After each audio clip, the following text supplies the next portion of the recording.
Et vous, vous militez pour la culture, la langue berbère? Oui, parce que la culture et la langue berbère sont le fondement essentiel de l'Algérie, de par l'histoire, oui, de par ce que nous connaissons. L'ensemble du Maghreb est berbère, est amazigh.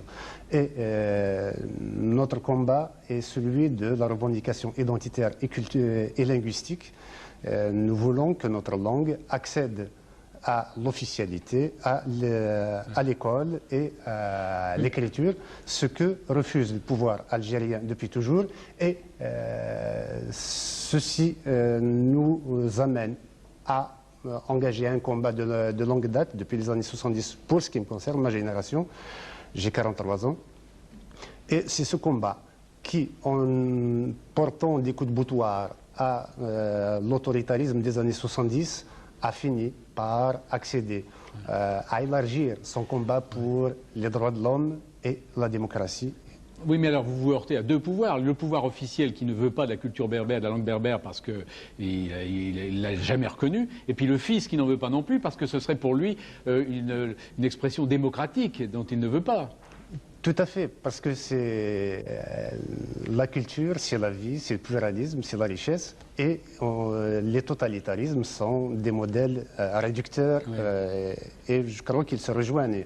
Et peut-être qu'il faut ajouter, par exemple, que dans les années de parti unique, j'ai été 12 fois en prison, arrêté pour une douzaine de fois, cela n'a pas entamé notre détermination, et qu'aujourd'hui, les islamistes qui disent s'attaquer au pouvoir, en fait, assassinent des gens qui étaient contre le pouvoir. Et on se demande s'il n'y a pas collusion entre les deux. Oui. Et aujourd'hui... Ferhat, vous êtes venu spécialement d'Algérie pour cette émission, et tout à l'heure, vous avez exprimé votre solidarité avec Taslima Nasrin. Et pour moins que ça, on est assassiné en Algérie aujourd'hui. Oui, mais la façon de vivre est un peu... organisé de telle sorte que l'assassinat n'arrive pas. Nous avons une vie... Ah oui, bah oui, mais enfin, il n'arrive pas, mais enfin il arrive aussi. Oui, il arrive. C'est-à-dire qu'il y a une éducation à la vigilance qui a été faite. Peut-être que personnellement, de par le combat de clandestinité contre le pouvoir auparavant, m'avait aguerri à être toujours sur mes gardes. Je ne vois pas mes enfants, je ne sors pas dans la rue, je ne vais pas au fait. En fait, tous ceux qui... c'est pas une vie, ça. Tous ceux qui se battent en Algérie ne se rencontrent qu'au cimetière, lors des enterrements. Et à chaque fois, on se dit, quel est le prochain d'entre nous? C'est terrible, mais c'est terrible quand même ce que vous dites là, vous vous rendez compte? Oui. Vous vivez dans la peur, vous vivez... Oui, il y a la psychose, effectivement. Mais vous vivez dans l'espoir aussi.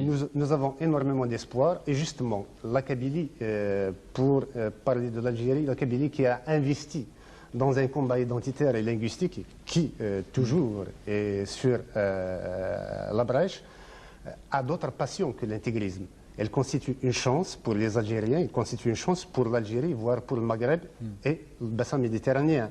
Si on arrive à sauvegarder, à en faire une matrice de reconquête de la démocratie en Algérie, ce sera formidable pour nous. Et nous travaillons pour cela. Et justement, dans ce cadre, la continuité du combat pour la langue qui est toujours niée, mais parlons quand même, parce que j'ai entendu un certain nombre de thèses qui ont été avancées par les télévisions françaises de par la désinformation, la méconnaissance du sujet, qui disent que le berbère est parlé par tant de personnes.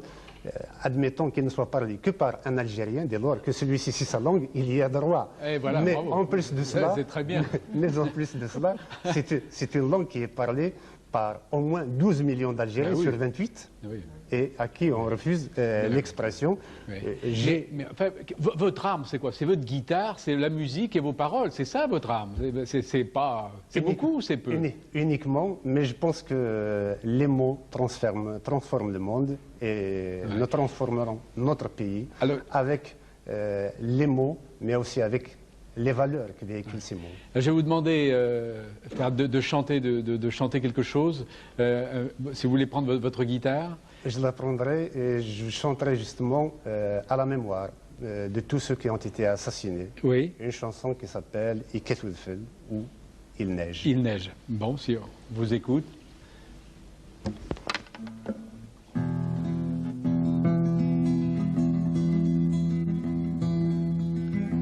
الفجر يزيد سوارور يوضو يرغى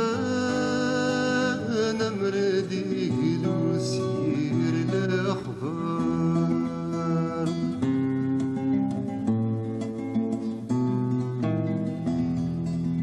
أويدي وتشحال ذهور سقون ويذ يغران لسنقاز ديث مقفار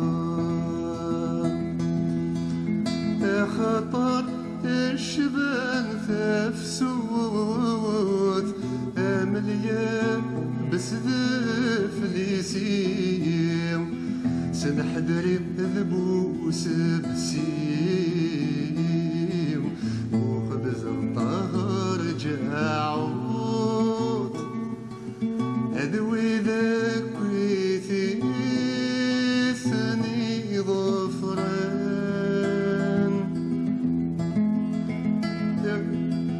اشفوت ويذي اثنين غان آياتي شومر سلموس ويدي ونيدي فكان فوس يبعثين ذوي كوني يفغان ذي الجيران غريب الدين.